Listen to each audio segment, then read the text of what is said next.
preservation of and increased access to the 92nd Street Y Humanities Audio Archives is generously funded by the National Endowment for the Humanities.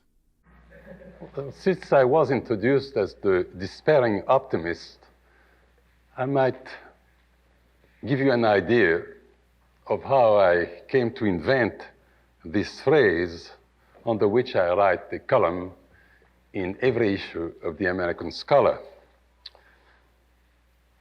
As a matter of fact, telling you this story will serve as a perfect historical introduction for my remarks.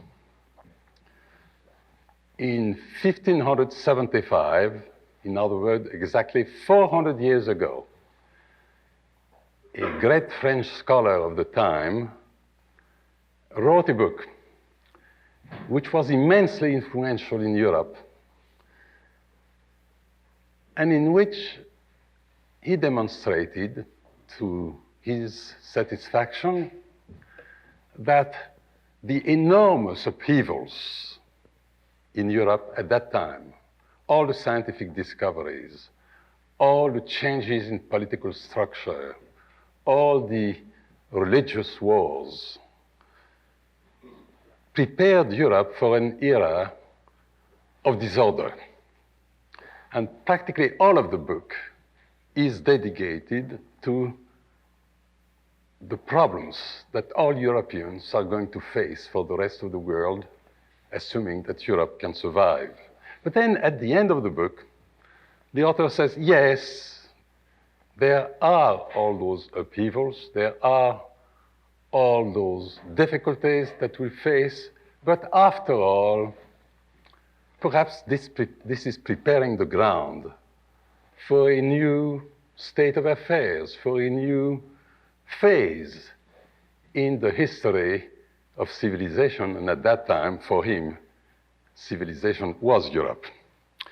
When I reviewed this book, I stated that he gave the impression of a despairing optimist, somebody who despairs about the state of the world, and yet fundamentally one who cannot avoid a conviction that things will turn out right because of a profound faith in human abilities. Well, that's really who I am.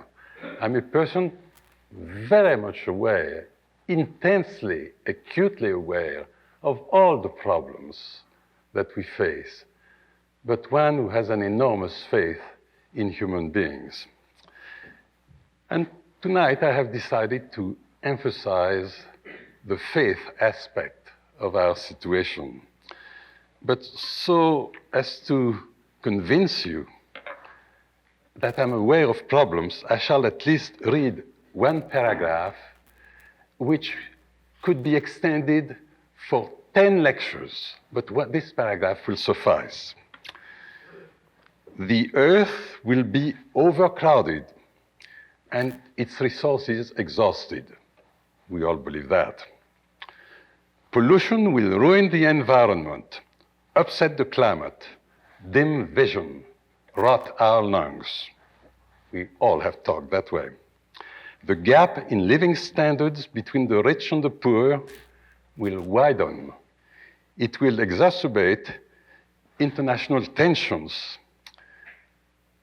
It will lead the angry, hungry people of the world to acts of desperation, including the use of nuclear weapons, were it only for blackmail.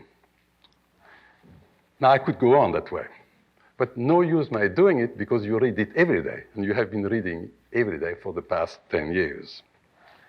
So let me simply say that I'm convinced that what I have indicated, all those disasters of the future, are the inevitable consequences of population growth and of technological growth if present trends continue. But this is a very big if.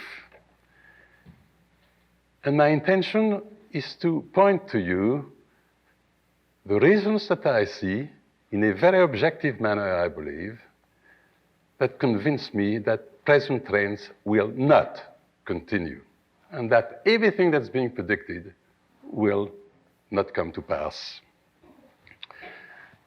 First of all, one needs only look at history to see that the future is never, but never, an extrapolation of existing trends. I don't think there is any time in history where if you take any situation, any set of events, and if you try to extrapolate it into the future, this is not the way it happens.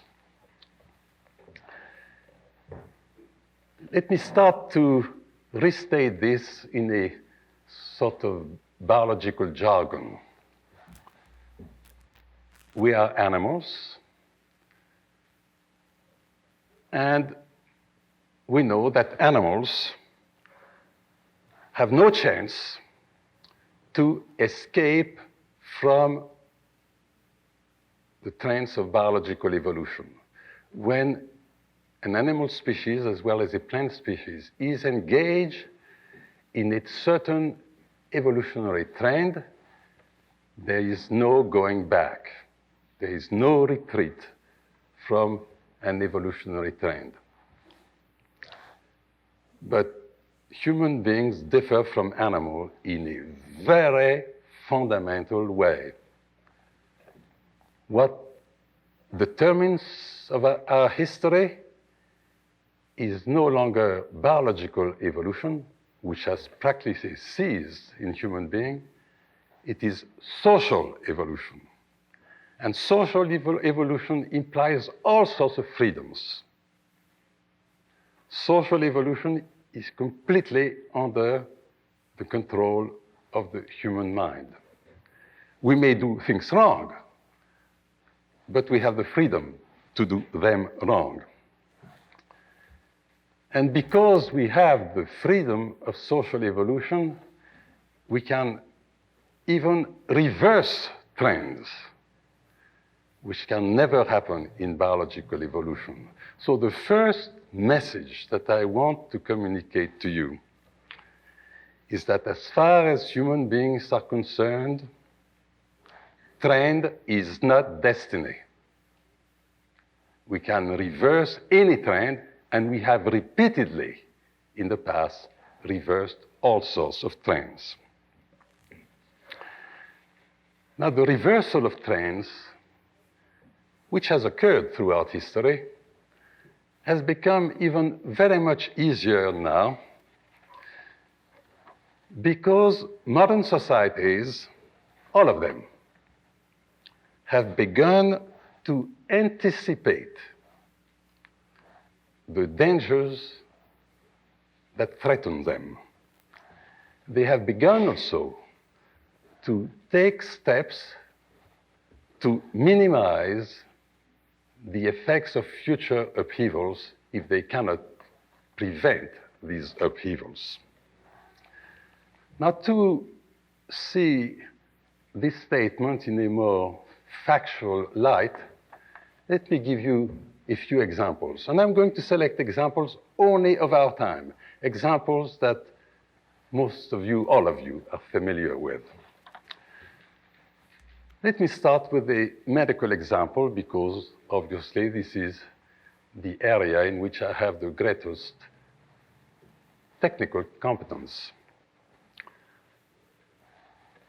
During the winter of 1917-1918, there suddenly descended over the whole world an epidemic, the Spanish flu. Now, none of you are old enough, perhaps, probably, to have known the Spanish flu, but I experienced it. I was 17, when the Spanish flu arrived in Europe, and I know in very great detail how it behaved here. And what I can assure you is that no one had predicted the flu. There was no way to predict it. It arrived all of a sudden in Europe. It arrived all of a sudden on this continent, as well as in other parts of the world. And within 4 months' time, it had killed 21 million people and maimed at least 200 million. Now, all this happened without anybody knowing what was occurring. It was a kind of visitation from space of completely mysterious origin and against which nothing but nothing could be done. Well, now, as it happens, we have had many outbreaks of flu.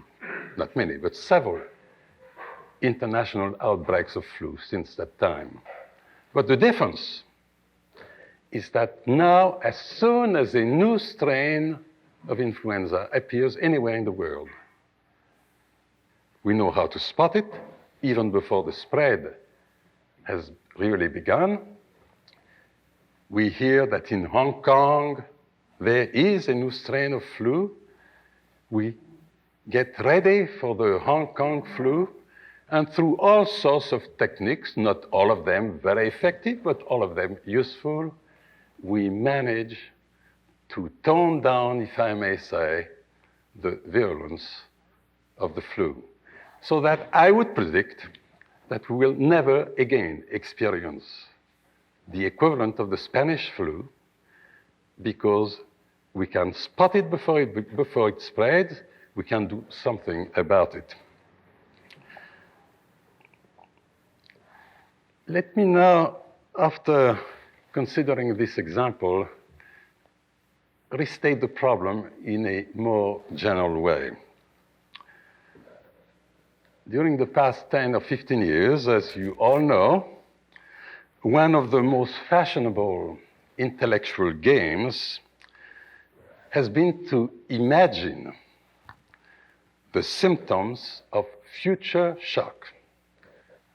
You all know the book, Future Shock. I'm sure none of you have read it, because it's one of those books that one talks about and does not read. But it is a very important book in the sense that it symbolizes the fact that our societies try to imagine what the consequences of social and technological innovations will be. We have imagined future shock about everything. And because we have imagined it, it won't happen. It won't happen, number one, because the public has been prepared, so to speak, for the shock. And when you are prepared for something psychologically, you respond much less to it. And also because all sorts of steps are being taken to prevent those symptoms from having the disastrous effects that have been predicted. So after mentioning as a concrete example the Spanish influenza, about which I know all the facts, let me be more venturous and give a few other examples where certainly the situation is not as clean-cut, but which nevertheless will illustrate my theme that we have predicted events, dangers, disasters, long before they happen. As you all know, around 1950, we all began to be concerned about population growth and about environmental pollution, environmental degradation. And around 1950, one began to state that the world was going to be destroyed before long by, if you will, the population bomb, or by the fact that this or that lake is dead, and that the oceans also are going to die, and that all our forests are going to be wiped out. The warning then came around 950, at a time when really the population bomb was not ready to explode, at a time when environmental degradation was still pretty limited. But because we had foreseen the consequences of continued growth of population and of pollution, all of a sudden, and I say all of a sudden because it took so little time, all modern societies did something about it. And as you certainly know, in all Western societies, and not only Western societies, in some Asian societies also, birth rates have been decreasing enormously during the past 10, 15 years. They are, in fact, in most European countries, at the lowest level that they have ever been. In this country, they are also fairly low. In fact, there are many European countries in which the birth rate is now so low that it's way below the replacement level. The last figures that I saw was about England, where the birth rate is now 1.7 per woman, whereas to maintain population, each woman must have 2.15 children. So we see the trend toward explosive, exponential population growth beginning to be reversed. Now, I'm not ignoring that the problem is not yet solved. I know that the population will continue to grow, but what is certain is that we are no longer in the phase of exponential growth, and as I was mentioning, in those countries where public information is the most complete, public awareness of dangers is the most accurate, we are seeing now a reversal of the population trend. Now, as to the environmental degradation, here I can speak with very great feeling, as well as with very precise information, without being accused of boasting. I think I can state that I was one of the very first ones to speak about pollution and about environmental degradation. So Human and Animal got the Pulitzer Prize, I'm sure not because of the literary quality of my writings, but because it was such an explicit statement of that problem, written apparently in an English that most people could understand. So I have been involved in that problem now for 20, 25 years. And I could give you an endless list of situations in which environmental degradation has been completely reversed.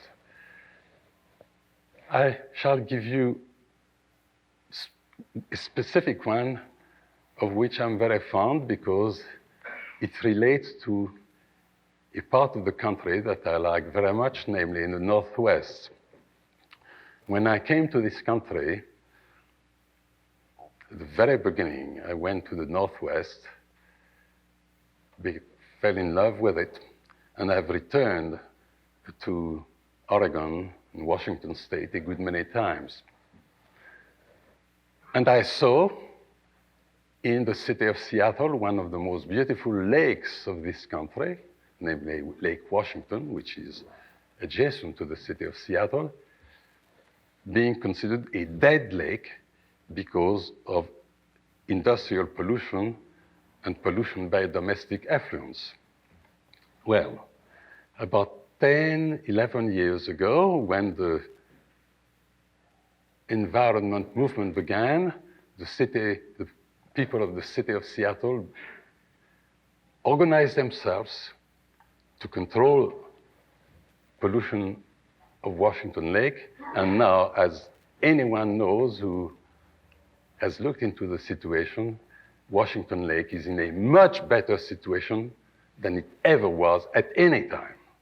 Much cleaner, much more beautiful. I mentioned this example, but I could give you 100 or 1,000 if you want, in this country as well as in Europe. And not to speak only of this country, I need only mention London, which, as you know, has been the most polluted city with regard to air and water for now at least 200 years, for more than that. Polluted because this is where the Industrial Revolution began, under conditions that were really atrocious, as you all know. In 1952, the city of London had one of its worst smogs. 6,000 people died in 5 days. In 1956, the London City Council established the Clean Air and Clean Water Acts. And as you certainly know, London has now the cleanest air of any city in the world. Birds that had not been heard since Shakespeare time can now be heard in the parks of London anytime. And as you probably have read, for the past 2 years, for the first time in the history of living man, one could fish in the river in London and catch fish. And moreover, from a more practical point of view, the amount of sunshine in London has increased by 50% over what it was 10 years, 15, 20 years ago. And moreover, there has not been a single case, not a single case of that famous pea soup smog of London for the past 7 years. Now, you'll have to trust me that if I make the statement that the dangers of environmental degradation have been recognized, steps are being taken all over the world to counter the situation, and I have no doubt that this is another situation where trends will be reversed. In case you feel that I'm speaking only, as I am, of the developed countries and ignoring the rest of the world, I must at least mention a few cases of Asia or Africa. You certainly know that one of the best examples of population control is Taiwan and also Japan. But you perhaps do not know that examples of environmental control can be seen in a most spectacular manner in several undeveloped countries. For example, China, continental China, which has been deforested for 2,000 years, or 1,000 years or more, and which was, by the way, deforested by the Buddhist monks. China has the largest program of reforestation of any country in the world. I have not been there, but I have been told by all my friends and colleagues that as one flies over continental China in the spring, one sees now a green mist over the continent, whereas before it was all that grayness that we associate with continental China. And very recently, I have heard and read in detail what is being done in Algeria with regard to reforestation, introducing all the techniques of reforestation that were developed in this country some 30 years ago, 40 years ago, under President Roosevelt. Well, the same thing is being done in Algeria now. As soon as the Algerians had enough money derived from oil, they undertook that phenomenal program, of which I have seen the data, and which indicate that within a very few years, large parts of Algeria will have been reforested.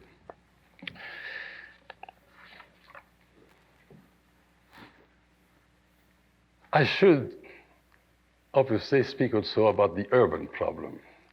If I'm going to say only a few words about it. Let me assure you that it's not because I want to avoid difficult problems. So let me start by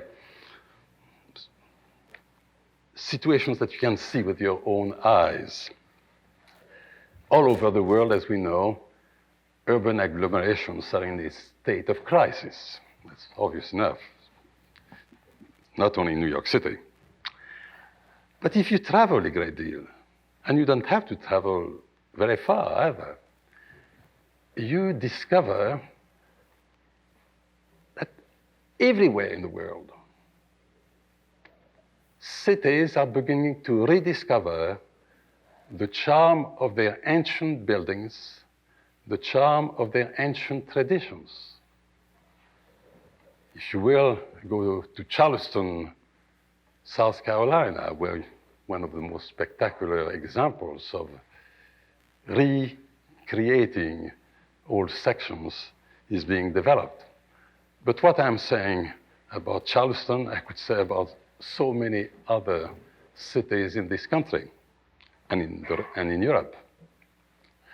But what is probably more interesting is the extent to which new cities are being created. And I must say, in this country, we are very backward. So, from this point of view, that may surprise you. But the great new city movement is in Europe. And it happens that 2 weeks ago, I attended an international congress on new cities in Europe and visited some of them. It's absolutely phenomenal what is happening. I shall speak only of England, France, Poland, Holland, Hungary, because those are the countries about which I know the facts. But oddly enough, the two countries where this is going on the larger scale is, not oddly enough, the two countries where the creation of new cities is going on a larger scale are England and France. And what is odd is that it is chiefly in France. So if you will allow me, I'll say just a few words. I can assure you it's not chauvinistic expression, although I've retained loyalties to France, but because it's so phenomenal to see what is happening, and you can see it within 45 minutes of Paris. You certainly all know that the city of Paris has been growing like Tokyo or like New York or worse. And a decision was made about 20 years ago that one would create about 20 miles, 30 miles away from Paris. 7 new cities. 7 new cities that are all around Paris. Now you say, well, of course, this is what has happened in this country, in Reston, in Colombia.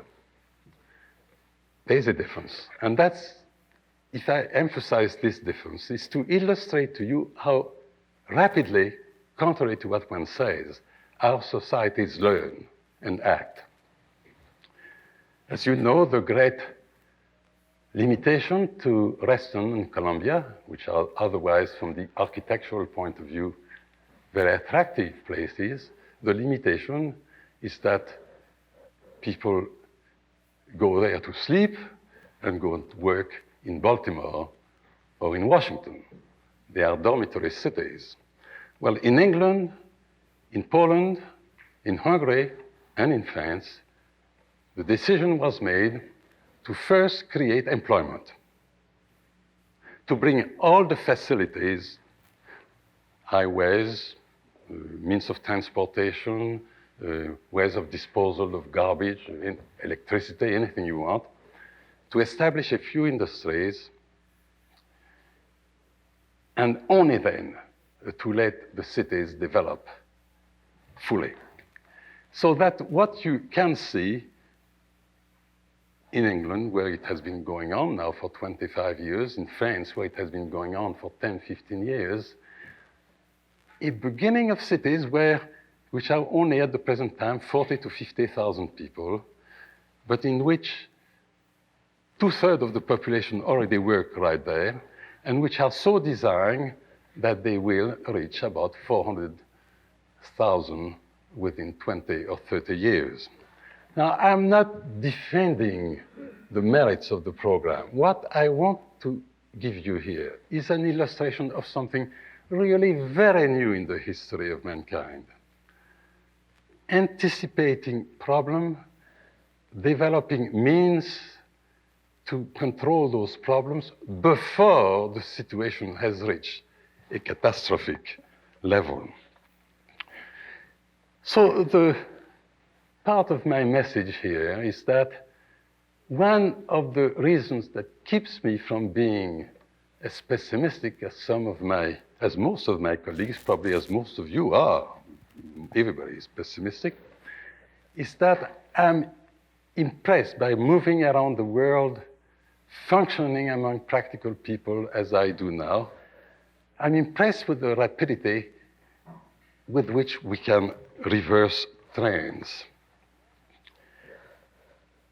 And those trends are being reversed not as a result of political upheavals, not as a result of scientific breakthroughs, but simply as a consequence of the fact that in our society there exists a widespread awareness of the dangers of continuing in the direction in which we are engaged. So to stop with this part of my presentation, let me just give you 3 or 4 examples that all of you know. I have already mentioned the decrease in birth rates, which occurred within less than 20 years. I could mention the fact that the SST, which technologically was essentially ready for operation, has been stopped because people saw dangers in the future.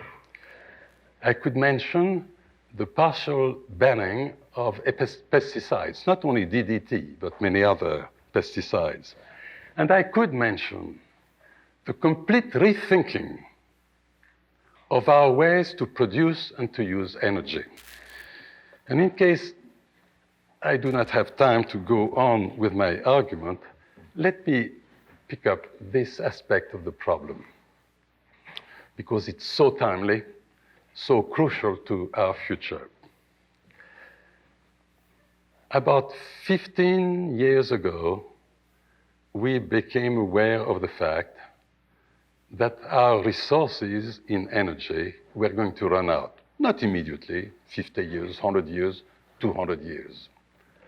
There is no immediate crucial crisis. We still have petroleum for 50, 75 years, coal for 500 years, uranium for perhaps 100 years.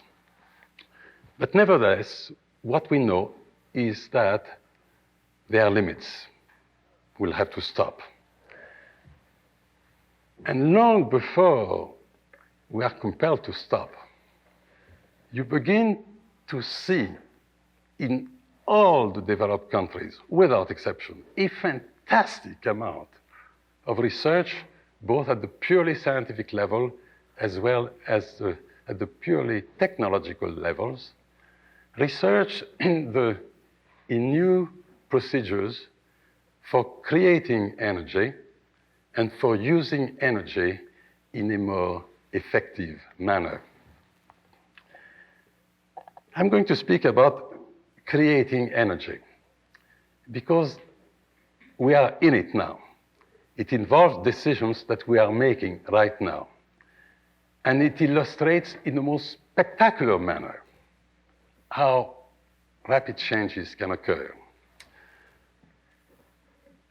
I happen not to be in favor of nuclear energy, so what I'm going to say is far from being a defense of it. In fact, some of you may have seen that 10 days ago, Margaret Mead and I issued a statement in the name of the Council of Churches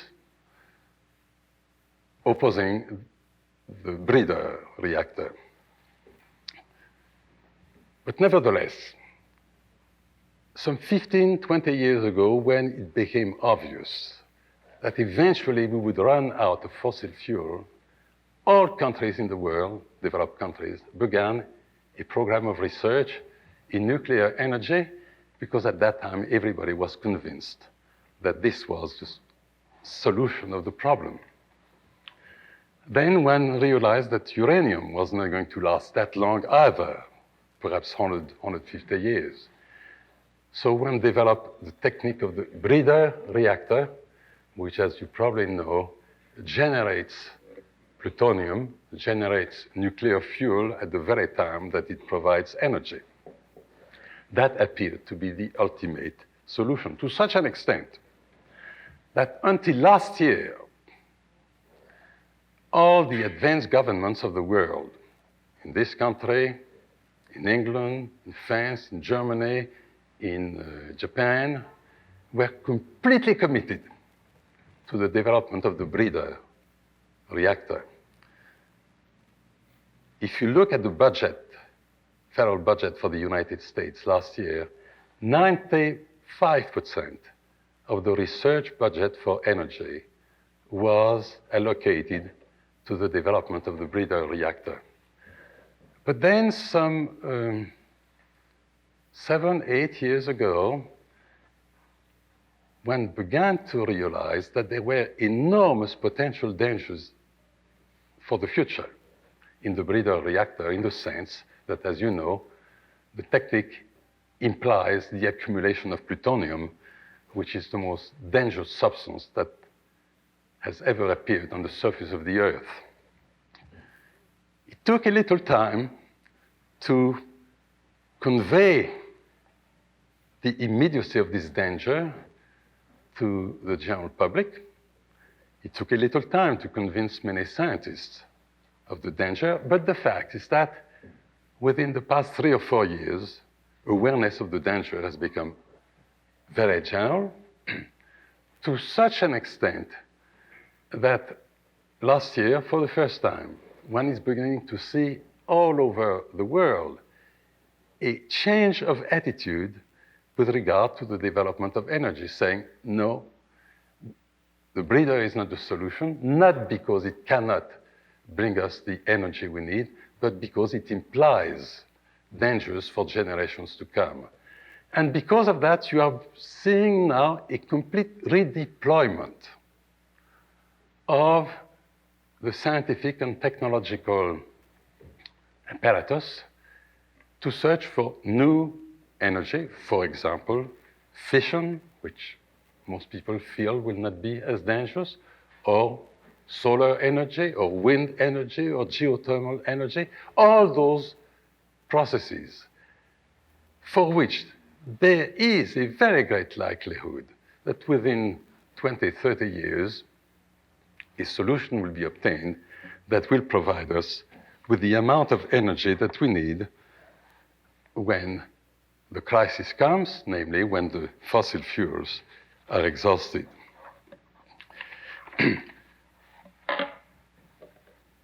Let me continue to develop before you this concept of the possibility of looking into the future to change the course of events. As you all know, one of the main reasons for contemporary gloom is the widespread conviction that there are limits to growth. Most of you are familiar with the title of that book, sponsored by the Club of Rome, which has sold, I believe, 5 million copies in this country and probably 50 million in the world.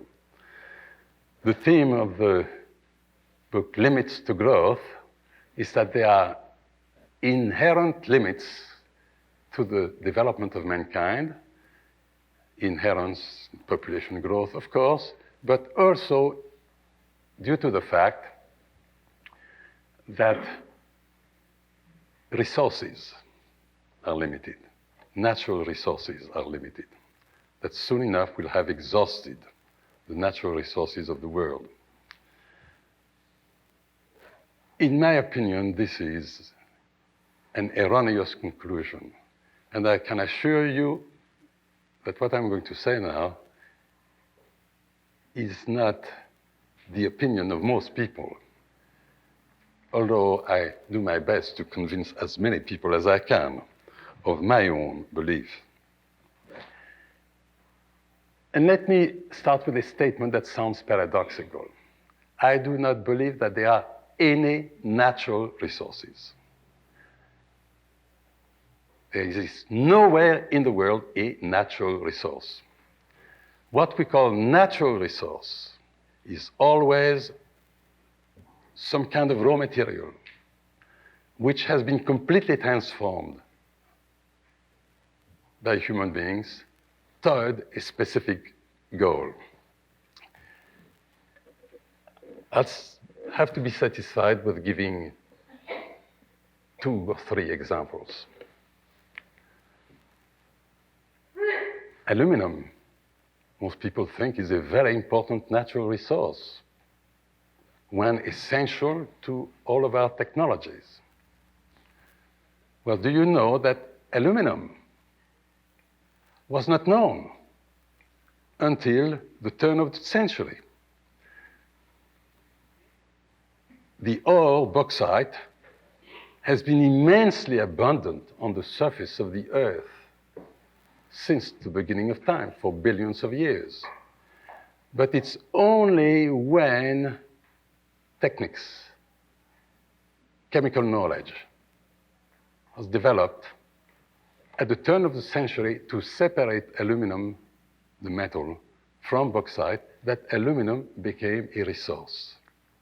Before, it is not a resource.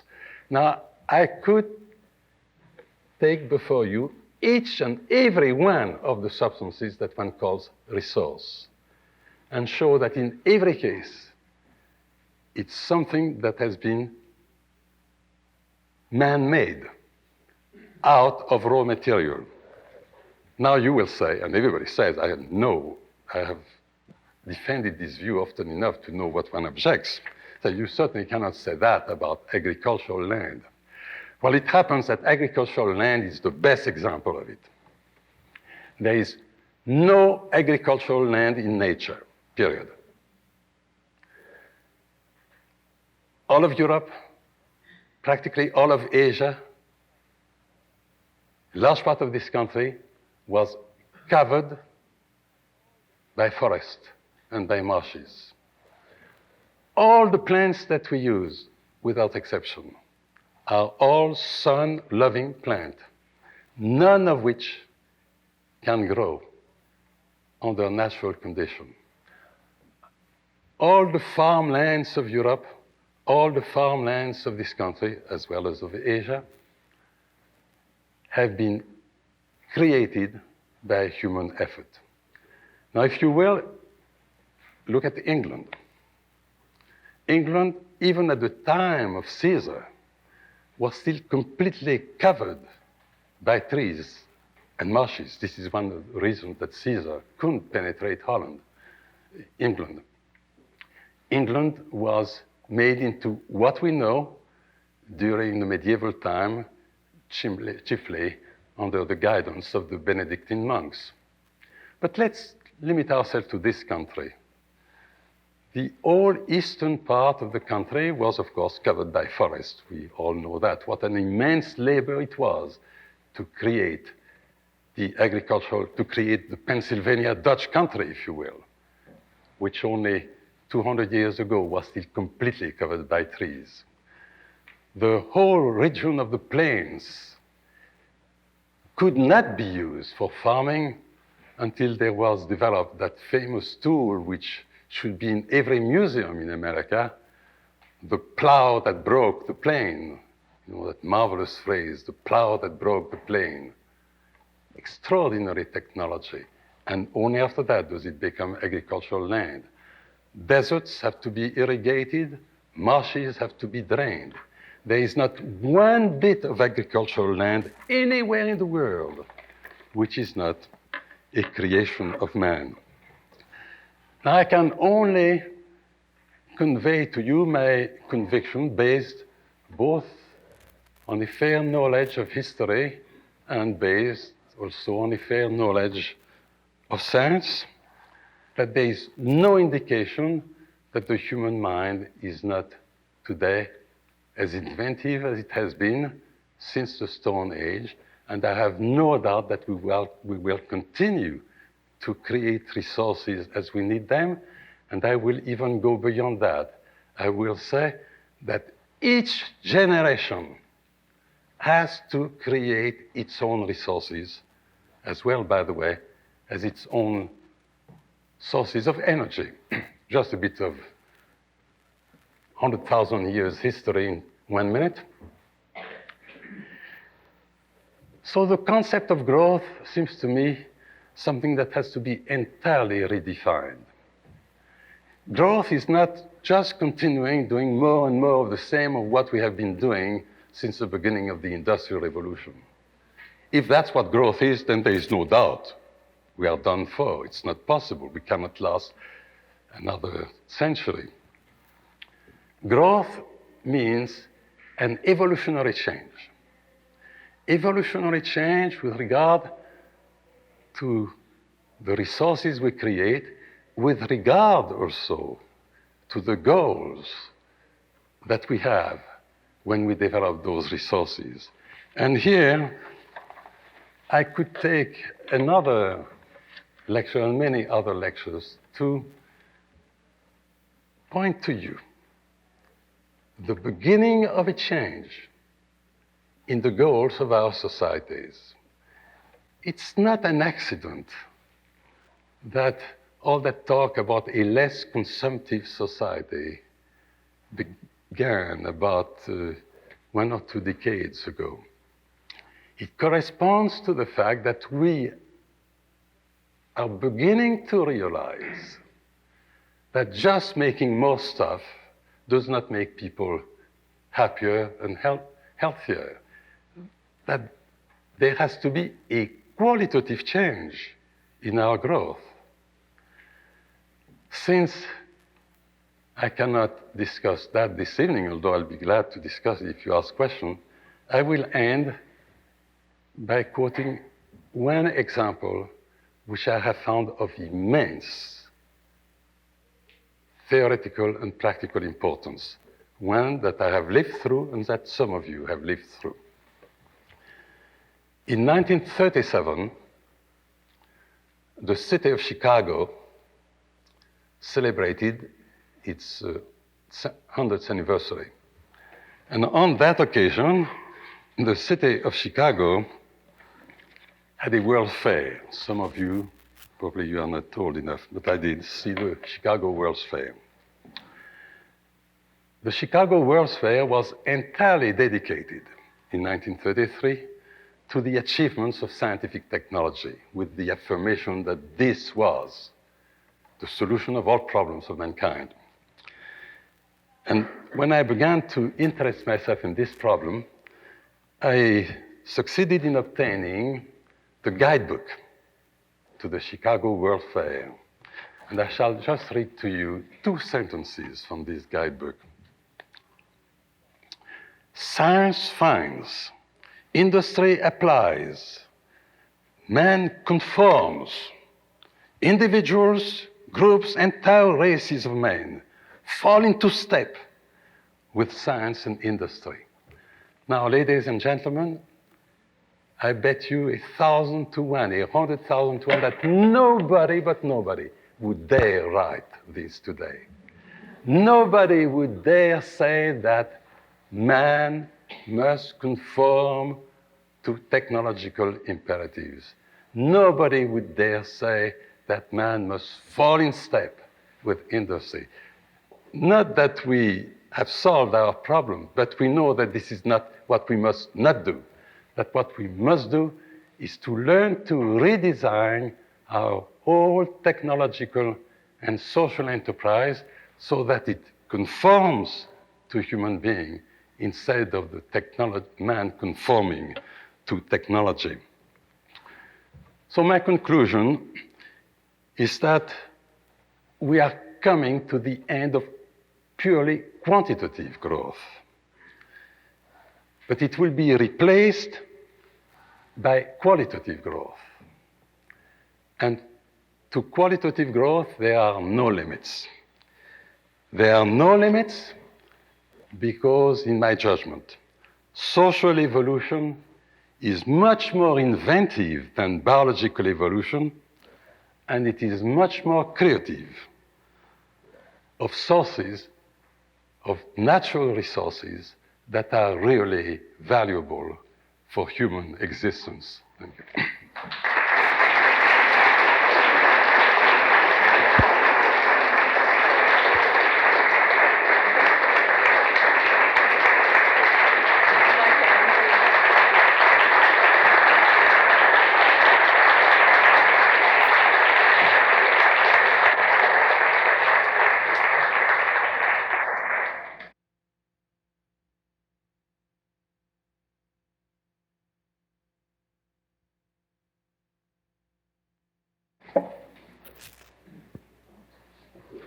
Well, oh, please. Yes. I wonder whether you'd care to comment on the potential impact of computer technology on the improving the qualitative conditions of life as you see this coming on in the next decade or so. So the question is, how do I see that through technology one can... Computer technology. Oh, computer technology. Oh, I'm sorry.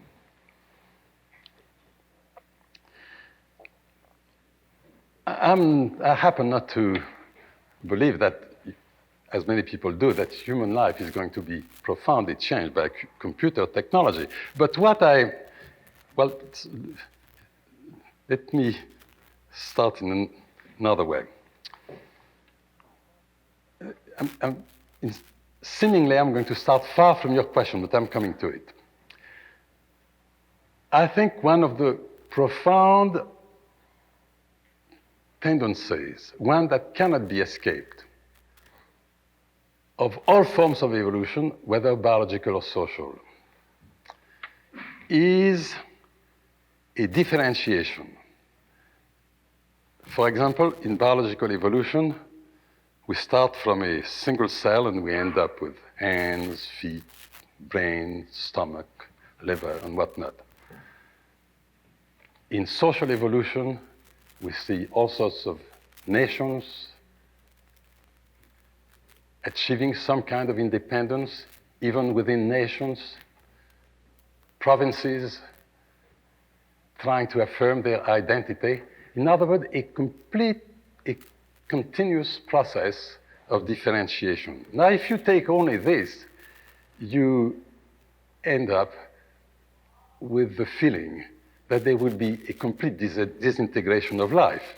And yet, if you look at our body, even though my feet and my head and my liver and my stomach, each one of them have an independent existence, they are highly coordinated by a system of communication and integration, namely the nervous system, the system of hormones.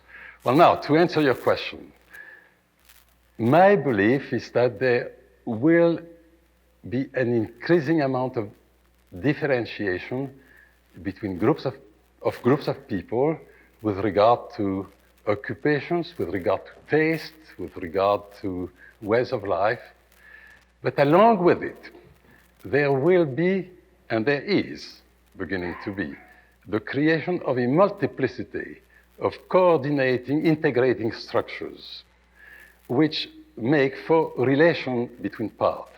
And this is, I believe, where computers play not only an important role, but an essential role. Because as soon as you deal with 4 billion people divided into how many 100,000 of groups, to integrate their operation demands computer technology. I sort of summarize it for myself as autonomous interdependence. Yeah, well, perfectly that. Interdependence, and that interdependence demands either some kind of organic structure like the nervous system, which we do not know how to duplicate, except that we can duplicate its manifestations through computer technology. It's given us great confidence for the hereafter. But how about the immediate concern of the present generation? For example, we had at one time a vast percentage of our population in farming. To date, has been taken over by large combines and only 2% of our population. So there you have your unemployment and all your problems that grow from that. Now these are the problems that we've got to face.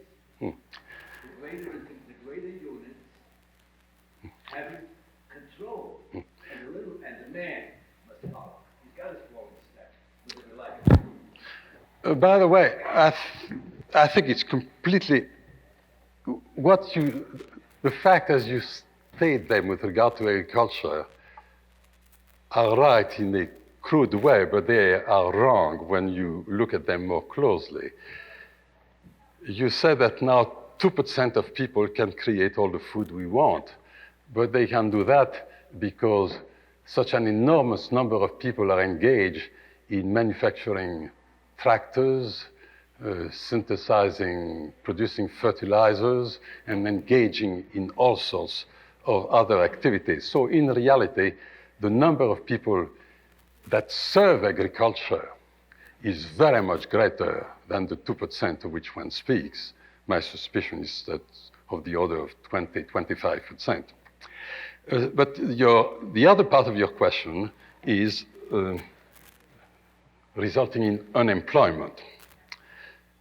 Admittedly, I consider this one of the painful problems of our time. So much so that my next issue in the American Scholar, the column I write in the American Scholar under the title The Despairing Optimist is dedicated precisely to this topic. It comes, I believe, in the spring, the winter issue. So you seem to assume that there is no solution to that. I would first say that there has been massive unemployment in many societies that were purely agricultural. You know, unemployment is not something of our time. The revolutions of the 18th century and of the mid-19th century in Europe were largely due to unemployment. So it's not good history to say that this is peculiar to our time. At all times in history, there are moments of disorganization, disintegration of the society when profound changes occur. So what you are asking me is whether I have a solution for that. Well, obviously, it would be even beyond my usual conceit to pretend that I have the solution. However, I would, instead of leaving that in the vague, I would rather point to things that are actually happening now. I'm going to take Sweden. As you all know, there is no country in the world where industrial organization is more developed than in Sweden for the size of the country. The Swedish technology is certainly is more sophisticated than ours. As you certainly know, with regard to, by the way, in Sweden, agriculture also has been essentially abandoned because Swedish people would rather work in the Volvo plant and sell you a Volvo car than growing milk. And as you also probably know, it is in Sweden that began this extraordinary movement of workers saying, you pay us huge salaries. They have the highest salaries in the world, as you know. Sweden has the highest average income of any country in the world, significantly higher than the United States. But now that they have that, the Swedish workers say, yes, we have that, but we hate working in that Volvo plant. And you probably read, if you do not, you should, what the Volvo industry have done, where they have completely changed. They are in the process of completely changing their techniques of production in such a manner that now each and every automobile in the Volvo industry will be made by a group of 4 or 5 men. They see the whole car coming through with their own hands. Needless to say, the movement has spread all over Europe. And as you probably recall, last year, the strike in the Chevrolet plant, in the Viga plant where was it, in Ohio, where the workers also decided that they didn't want to work that way anymore, and where also in this country an immense amount of thinking is going on toward abandoning this frightful technology of work just doing one thing.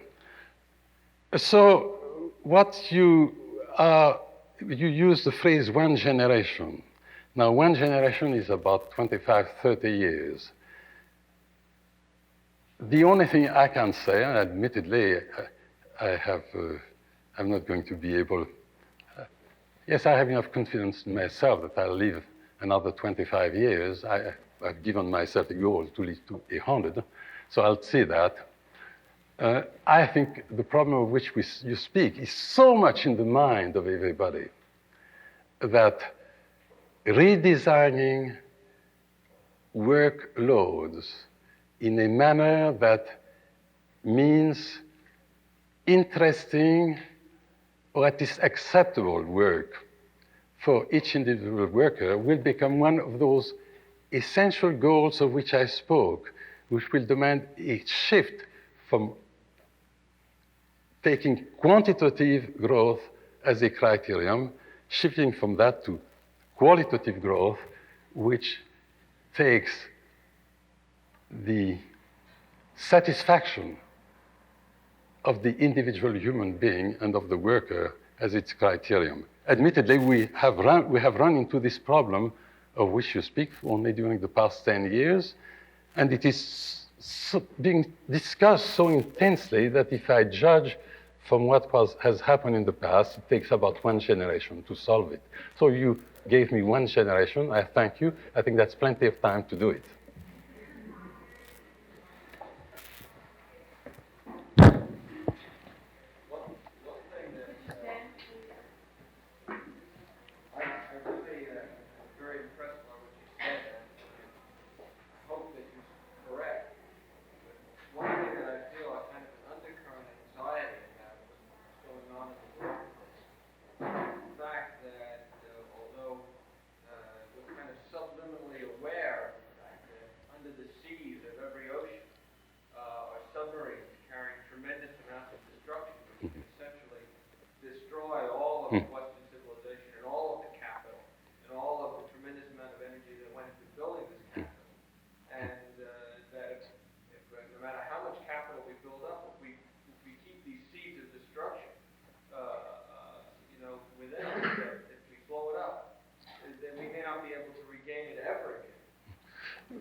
No, by the way, I had, it's one of those sentences one puts in a paper and which is useless to say them because everybody knows it.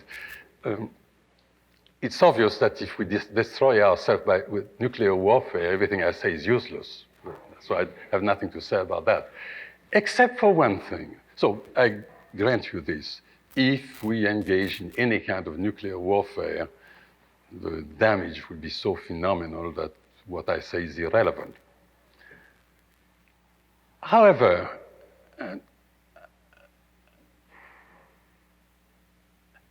I feel almost embarrassed at saying that.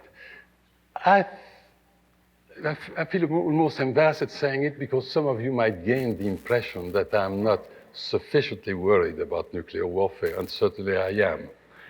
But however, I feel one overstates the possibility of destroying a civilization.